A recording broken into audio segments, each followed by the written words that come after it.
Donc pour l'exercice 2, on a un magasin Petit Piri qui souhaite avoir un programme qui lui imprime la facture des clients achetant 2 articles simultanément et obtenir un rabais de 50% de l'article de moins cher. Donc voici donc les 3 parties qui doivent apparaître sur les factures. Donc ça c'est des informations sur l'affichage. Et on va afficher donc la facture sur la base du numéro des clients et du prix des 2 articles achetés. Donc première question que vous pouvez vous poser quand vous lisez un énoncé de programmation, c'est quoi les données sur lesquelles va travailler mon programme. En l'occurrence, il va se baser sur le numéro du client et du prix des 2 articles. Donc dans ma phase de lecture, ici, première phase, c'est la lecture. J'aurai le numéro client égale quelque chose, je mets 99 pour l'instant. Et puis j'aurai le prix 1 égale 99 et le prix 2 égale 99. Il va falloir faire les inputs correctement ici.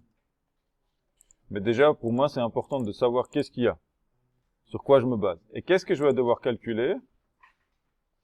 Je dois calculer je dois afficher la facture. Et pour afficher la facture, j'ai besoin de connaître le prix total à payer, y compris avec leur règle de rabais de 50% sur l'article le moins cher. Du coup, j'ai un calcul où je dois calculer le prix à payer égal 99. Je mets 99 partout juste pour mettre quelque chose. Et finalement, je fais l'affichage où je vais afficher la facture. Pour afficher la facture, j'aurai besoin le numéro du client, les 2 prix et le prix final. Donc je vais lui passer en paramètre le numéro de client, le prix 1, le prix 2 et le prix à payer. On est allé un peu vite sur la lecture, il faudrait aussi se poser la question sur c'est quoi les types de données. Ici, bon, les prix pour les articles, on met des entiers. Personnellement, je pense un prix, souvent, ça pourrait être 90 francs 95, 90 francs 90, vous voyez, 95 ou 50. Donc, il faudrait penser à des valeurs, c'est float, exactement. Je pense pour un prix, généralement. Alors, on y viendra après. Bon, pour l'instant, je mets juste des 50 pour me souvenir que c'est des floats. Voilà. Donc, j'ai écrit afficher facture. Du coup, il faut que je déclare cette procédure. Parce que je l'ai déclaré nulle part. Si je lance ça, je vais avoir un name error, afficher facture is not defined. Je l'ai marqué comme ça. Donc, pour l'instant, je vais le mettre là. Def afficher facture. Et puis, elle aura besoin du numéro du client, du prix 1, du prix 2 et du prix à payer. Il va faire print facture. Pour l'instant, je fais juste quelque chose pour mettre quelque chose. Donc, print facture. Ok. Pour l'instant, j'ai pas d'erreur. J'essaie de tester très souvent. C'est pour ça que je fais des étapes intermédiaires où je mets un peu n'importe quoi pour pouvoir tester fréquemment. Pour être sûr que j'ai pas fait d'erreur de syntaxe, de name error et tout ça. Mais ça, c'est la structure du base. Input, calcul, output.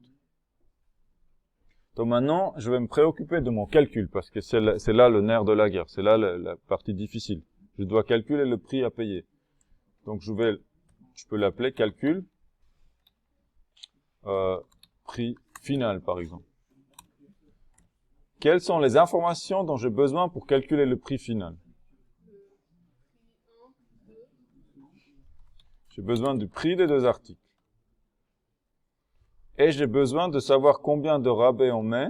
J'ai besoin de connaître la règle, si vous voulez. Mais ça, c'est pas des données. Les données, ça c'est, à la limite, c'est une constante, le 50%. Mais les données, c'est le prix 1 et le prix 2. Du coup, là, je peux définir ma fonction de calcul. Calcul prix final, prix 1, prix 2, et qui va faire un prix égale quelque chose et retourner ce prix. Il retourne là, parce qu'on a dit prix à payer, ça va valoir ça. Donc, c'est le prix à payer. Je mène le return tout de suite pour pas oublier que je dois faire un return. Maintenant, comment est-ce que je fais le calcul? Donc, qu'est-ce que je dois dire? C'est 50% sur l'article le moins cher. Du coup, je dois savoir qui est l'article, le prix du moins cher.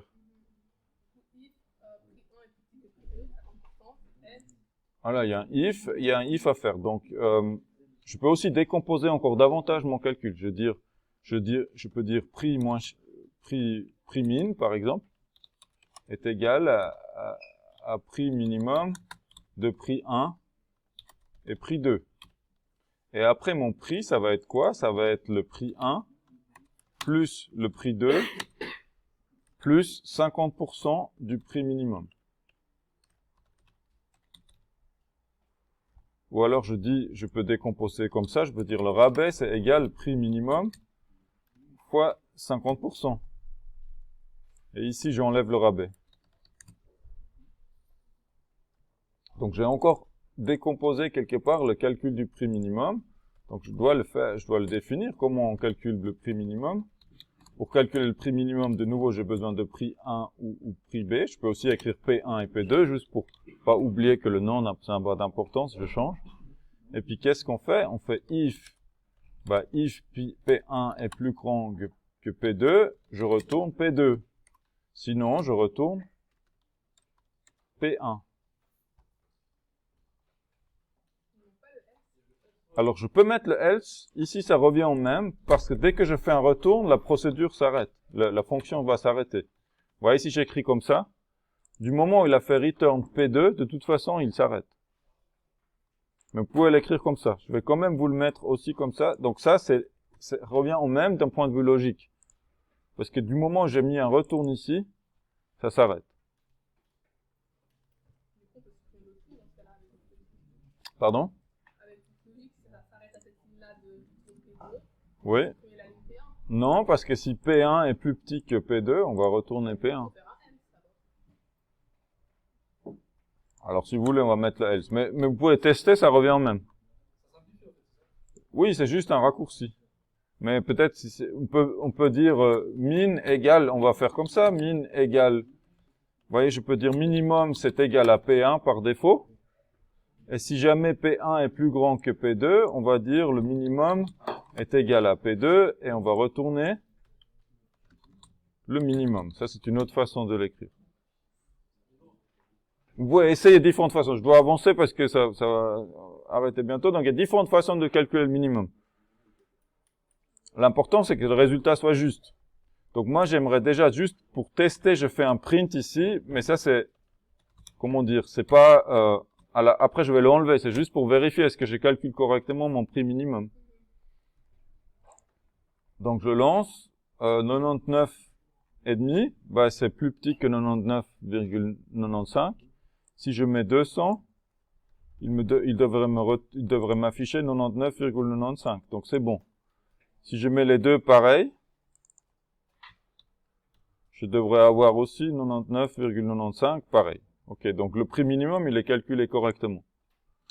Mon rabais, c'est donc 50% de l'article moins cher, donc du prix minimum, ça c'est mon rabais, et le final, c'est le prix 1 plus le prix 2 moins le rabais. Je pourrais encore faire une fonction pour ça, si vous voulez. On pourrait encore décomposer plus, on pourrait, voilà. Mais on peut aussi s'arrêter là. Il n'y a pas de règle absolue où est-ce qu'il faut s'arrêter. Donc ici, prix 1, on va mettre les exemples qui sont donnés là. On va mettre 100. On va mettre 50. Et puis dans facture, on affiche, on va afficher numéro. Pour l'instant, je fais pas toute la mise en page, je fais juste numéro client, j'affiche tout. Ça nous permet de déboguer.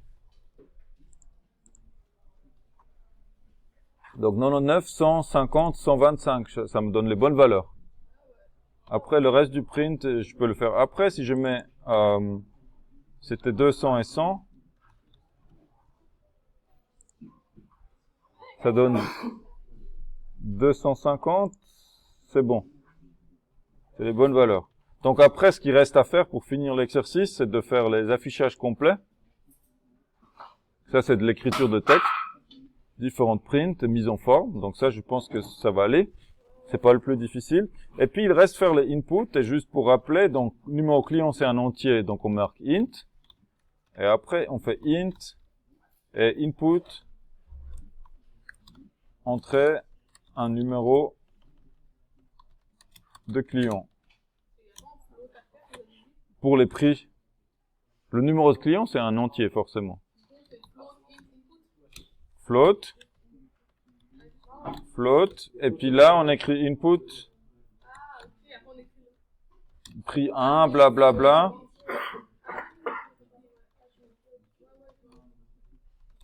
Parce que input, par défaut, il vous retourne un string. Vous voyez, cet appel de fonction-là va être remplacé par le string que l'utilisateur a saisi. Et après, on va le caster, on va le transformer soit en entier, soit en float. On va juste tester encore, après on va s'arrêter là. Donc si je mets numéro client, ça, je mets un prix genre 15,5 et puis 10. Le total, c'est donc 15,5 plus 10, 25,5, moins 5, 20,50. Donc ça marche. Voilà pour l'exercice 2, en version rapide. Donc il y a d'autres façons de calculer, de décomposer les calculs, de calculer le minimum.